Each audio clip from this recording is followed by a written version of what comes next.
you. Is this on? Okay, first time with a mic, first time on stage. She knows I love flowers, so it's my birthday. Here they are. All right, since Jeff and Jackson, despite the incredible job they're doing, selfishly elected not to fly us all to Tulum for this event, we decided to bring the Copal, if she can get it going. And the Manic Serenity is putting a copyright on Copal now, so next time you're on vacation and they come around with my sacred fragrance, just tell them about the Manic Serenity so they can send me my licensing fees.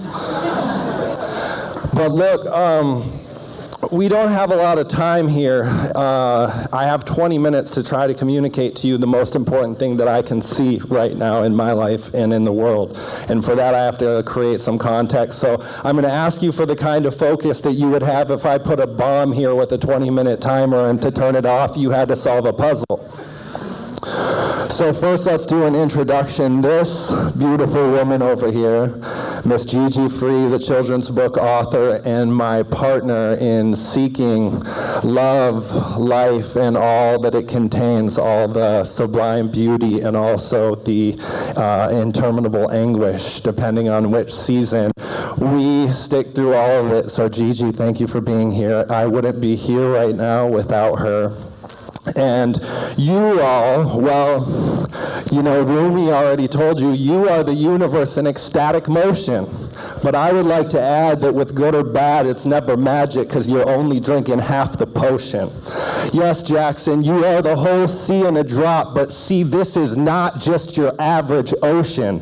The awareness that crawled from the deadliest depths is now ready and set for a mass explosion. Our intellects are maxed, but frozen, waiting on our hearts that have to open. Yet so many still have this tragic notion that our past is broken, that history was a mistake and we're forsaken here in this magic moment. No, the fact is both that we have the throne, and to grow now we have to own it. So when I say that my life is not my own, I mean that in this one the divine has a home, but that salvation happens only when the mask is thrown. So I am here so you can hear this cosmic laughter spoken. Is this thing working? And I am Benjamin David Zaemisch, the founder of the Manic Serenity Move, Learn, Create, and the author of Creating Freedom.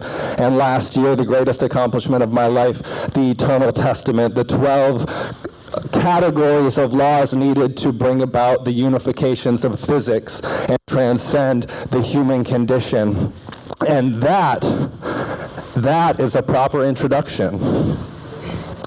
So, First of all, if I don't know who I'm talking to, my words will certainly be meaningless, so I have to set a space around my audience. The first assumption that I'm going to make is that you all know that you're 100% extraordinary and unique, a phenomenon that will never happen again. Number two, I'm going to assume that you're aware that you blossoming into a full expression of that uniqueness will give a gift to this world that cannot be given any other way but through you. Third, I'm going to assume that you are aware that the greatest possible thing in your life, the actual road to salvation, is the giving of that gift. And also, whether or not we like to admit it when we're doing our yoga and drinking our cacao and drumming our circles, which are amazing, is that we are all being driven by a deep and devastating fear of the existential consequences of us not giving that gift. Okay? So I'm going to ask you a couple questions. I know that you're my fellow visionaries, my fellow artists, my creators, entrepreneurs, and seekers and finders. So I'd like to see a quick show of hands. How many of you have absolutely, beyond doubt, felt and experienced in your own lives the universe during certain seasons conspiring to lift you up and carry you to the place and the vision that you have? And I want to see a show of hands of how many of you in a different season have actively witnessed every part of the life around you conspire to destroy the best possible vision that you had created to reach that same goal. All right, so if you didn't raise your hand on the second one, I think you're probably too shy, too dishonest, or too delusional, but I'm not here to judge. And look, we've had a great introduction. I defined who I'm talking to, and I found out which one of you are sane and honest, so we're ready to go. I'm going to tell you, that's a joke, by the way, I'm just joking. My jokes don't always go over, but I laugh about them for weeks, so it's worth the trade-off. So I'm going to tell you a quick story.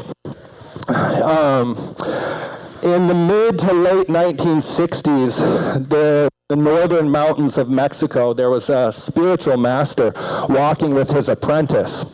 They were about to come around a corner when the apprentice noticed that his shoe was untied. He tripped. They stopped. He tied his shoe, and when they came around the corner, they saw the dust settling from a rock slide that had unleashed that would have killed both of them had his shoe not come untied. And like all masters do, he took advantage of this moment that manifested itself in time, in reality, to communicate an eternal truth, and that's what we're calling a parable. He said, there is no conceivable way for a human being to know why the shoelace came untied when it did. So that means there's no possible way, it is not within the domain of man to know the things that are controlling the entire fate of this journey. So my apprentice, tell me, what choice do you have? What free will is actually yours when clearly inconceivable forces control the destiny of man? And the answer was that the only thing he had in his hands was to tie his shoes impeccably. Well, about 20 years after that, on June 9th, 1986, I was born in a community of about 100 people in the wilderness of Alaska. I wouldn't say it was a cult in my experience, but it was as close as you can get to that line without crossing it. I had a magical life. There was no television, no external stimulus of any kind. I spent my whole world in the woods thinking and organizing a rich and beautiful, inventory of the creation, until when I was 7 years old, disaster struck when I opened a history book and I saw for the first time that there was a whole world, and not only was there a whole world, but they had circles over the countries that showed how many billions of people lived there and what religion they had. Well, this was a revelation to me because I thought we were the only religion, because religion means truth. So naturally, I thought everyone in the classroom, all four of us in our little private school, were devastated like I was, suspended in time under this onslaught of new information. And they just kept talking. And I raised my hand, and I figured everyone must not have caught that, and I said, so you're telling me there's billions of people all over the world that believe different things than we do, and there's 100 of us here, and we're right? I was 7, and the man looked at me calmly and said, yes, and kept talking. So I packed up every cell in my and moved it into my own head and said, these people have no idea what's going on, and I'm going to figure it out for myself. So that turned me into a question mark. It didn't make me prone to asking questions. It literally systematically turned my entire being into a question mark. And when I was 15 years old, sitting alone outside in Wisconsin, after we had the disaster of moving back to the real world, that intensity of desire to know did something to me and it caused an experience that I still can't reconcile in my understanding. And it was a sort of, my world broke apart. There was an intergalactic, timeless experience, and I barely felt that I made it back to my body whole. I felt that I barely escaped annihilation, and when I came back with a fractured psyche and the kind of manic condition that turns your life into shackles while turning your desire into the whip of your slave master. So I fought as good as I can, but by my late 20s, I was homeless, selling every part of my mind, my spirit, and sorry family that if you're watching this, but my body too, in service to those emperors of darkness whose rule over my life manifested as the many addictions that unfortunately, to be completely honest, I have to tell you I'm still struggling with today. But then a miracle happened when in the 3rd year of my prison sentence, I finally caught sight of a possibility that seemed so phenomenal and so real and made so much sense to me that I decided it was worth fighting for. So I took the deep dive into personal development. I created my own program for how I was going to turn around my life. Within 2-3 years after coming out of prison, I was doing 8 hours a day of structured Kriya and Hatha yoga. I launched the Manic Serenity in 2019. I finally got way more than I was looking for, and on August 8th of 2020, I wrote the Eternal Testament. And I thought that was 9 months ago, that by now, certainly, if I wasn't triumphantly hoisted onto the shoulders of humanity and deified in a globally acknowledged ceremony of apotheosis for being the savior that I knew I was. But, you know, I'm not embarrassed to say that, because here's the thing about Messiah complexes. The reason I know we all have them is because I know we all have him.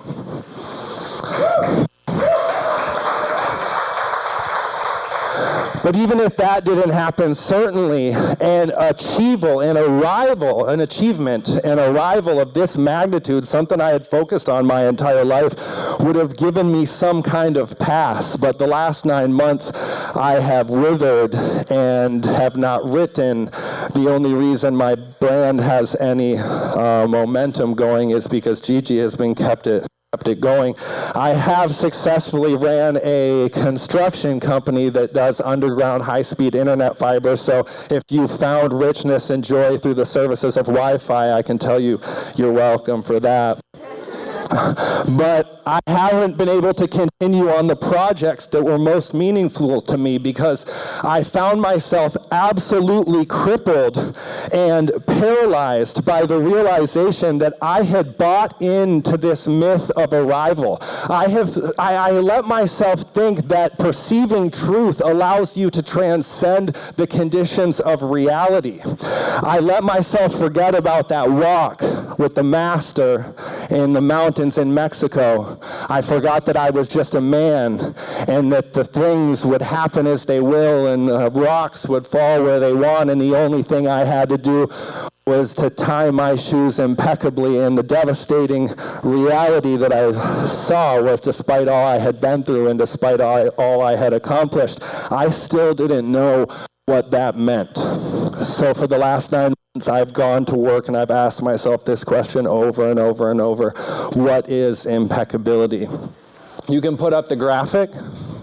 It's funny because I remember asking my mom this same question when I was a young child. I asked her, what are we to do in this life? How are we to continue to grow and overcome the increasing complexities and challenges of these seasons? I was probably 8 or 9, and she was on the 2nd or 3rd stair, and she turned and looked at me and said, well, Benjamin, every day we just have to do our best. And every day since then, I have just hated that answer, not because she wasn't right, but because it was just so underanalyzed. What does it mean to do your best? What does it mean to be a full-fledged life? What does it actually mean to do these things we say and we talk about? How can you know what the best for a person is if you can't define the domain of responsibility that person has? How do you know what a person can do if you don't understand the mechanics of what a person is? So I looked at this nonstop for 9 months, and very quickly I'm going to go through it and tell you what I found. At the beginning, I started with this graphic. This is from Ray Dalio. Some of you know him from Principles, the successful investor. This is very common. We know this. Progression in our life happens through cycles, and at the close of a cycle, we take a step up. We know that linear progression is a myth. We know that our whole being only exists because we're the product of a universe of cycles. Here's a tip that changed my life and is worth 10 times the price of admission. Figure out how the 12-year cycle cycles of the sun, the most significant being acting on our body, seeing how we're made all of sunlight. Figure out where your life is repeating itself every 12 years, because it is. And whether or not we're caught in those cycles or riding them determines whether or not we find full expression in our life. But here's the trick that I never figured out until now. Clarity cannot extend beyond the season that we are in, because what comes in the following season is dependent on how we handle the season that we are in. Every enlightened being thought they could enlighten the world in 2 years. It doesn't matter how much you can see. Life always gives you more. If you do really well, it'll destroy your plans with a catastrophe of new information. If we do bad, it will destroy us to save us from destroying ourselves. So on what does clarity depend? Clarity depends on integrity. Integrity is a bridge. The banks are your responsibility. Without the banks, the river cannot flow.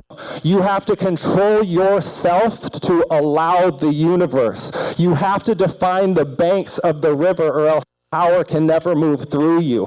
Every bridge, you have a gift, and you're here to give your gift. Your gift is something transcendent. It's something that only you can see. Reality is on the other side of the bridge, and your structural integrity is what will allow people to pass over it. No one person can have the same integrity as another person. The structural integrity of every bridge depends on the chasm which it spans and the banks which it is anchored into. So if integrity is this important, on what does integrity depend? Well, integrity depends on growth. What is our gift? Where are we reaching to? Where is our roots? What soil is our roots put into? And what does growth depend on? Growth depends on clarity. This is a closed loop. This is the entire scope of the human responsibility that's been placed in our free will. And thank God he didn't give us more than this to deal with, because this is too much. This is a life pursuit, but I gotta ask, if you are not doing this, what are you doing? If you are not defining your growth, if you are not defining your integrity, if you are not perceiving and working with the cycles that are moving your being, whether or not you want to admit it or see it or not, what are we doing with our limited amount of time here? So what I'm going to do right before I came up here, I went on my website and I made a coupon code. It's themanserenity.com. I made a coupon code. The coupon is ARIA. It's for 100% off all my courses. It's 30 hours of world-class training. It's free for everyone for the next 7 days. That means you can give this to your entire community, and it's my birthday, and you get what you give. So I would love it if you gave this to everybody. It'll be live until Friday. Listen, I know that I only have 1 minute left, but I have one more thing to say. A tree does not have to worry about this, because a tree cannot choose where its soil is. A tree cannot choose what it wants to become. It is the same life that we are expressing through a limited system. This is already reconciled in a state of perfect balance within the tree, because it doesn't have a choice about it. Every animal, what we call instinct, is the same life that we are expressing through a limited system. That's how it knows what to do. This is happening automatically. Only the human has been given this dominion. Only the human has been given this free will. So if we do the work, then like the creation story in the Old Testament says, human beings were given dominion over the beasts of the field, the fowls in the air. Well, ladies and gentlemen, let me be very clear. This is that dominion. Within the space of this closed circle is the only place in the creation where the human experience of free will has any existential validity. And what that means is that space is the only place in the creation where our possibility, of transcendence and salvation lives. But if we do this work, then when that final day comes, when we look down at our shoes untied for the last time, and the mountain unleashes the landslide from which there is no escape, and as the rocks settle and the dust clears and our broken body lies there as our time here is done, our spirits will rise up and we will look at one another and we will say, wow, I'm sick of doubt, belief, so I have run from each, but I bow down to the ones who have come to seek. Innocence, run from what's underneath. All is balance, all is God, but yes, that dungeon's deep. So all those treasures that they covet from their plunders keep, they'll never keep this mother of power on the meek.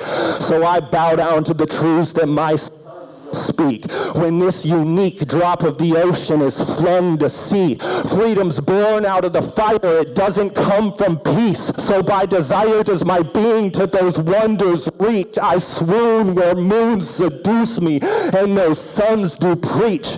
Consume by light and truth, and I am hung from each. It's disillusion, this salvation that has come, I reap more tears from ecstasy than had I clung to grief. So many songs written by God that have been sung, I teach. As the seed of this creator takes from the tree, will he take from you what the tree takes from the leaf? Celestial realms descend, I speak from my knees to appease the gods of these whom I have come to please, or come to free, rather. Please come to see what a full-fledged life looks like just from me. Rest assured, we all are destined, you can trust in me, but better we, as we all become one, decree that we are all one. When they come, it'll be under me.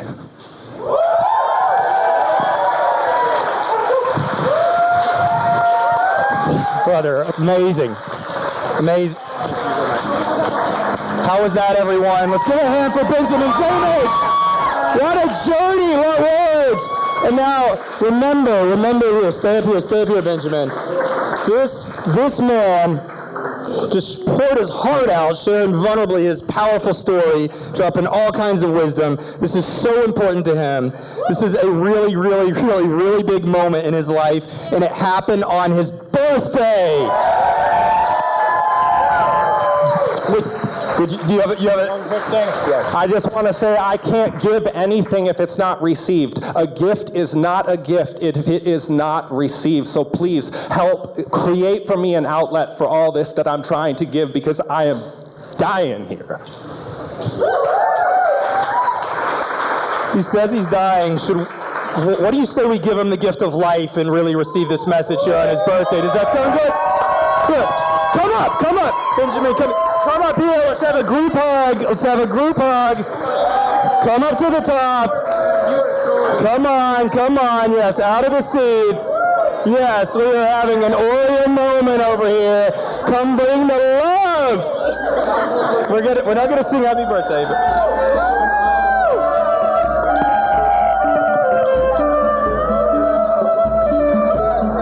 Benjamin, you're amazing, brother.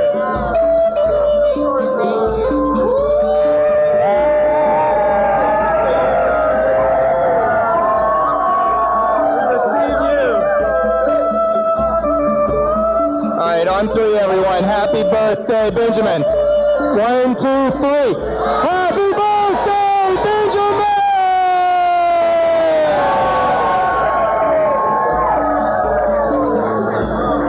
May you receive all the blessings and the miracles that are in your highest timeline this year, brother. Thank you. Now, in the nature of the run of show, we can all go back to our seats. Thank you, Gigi. Miss Maya Rose has a very special announcement.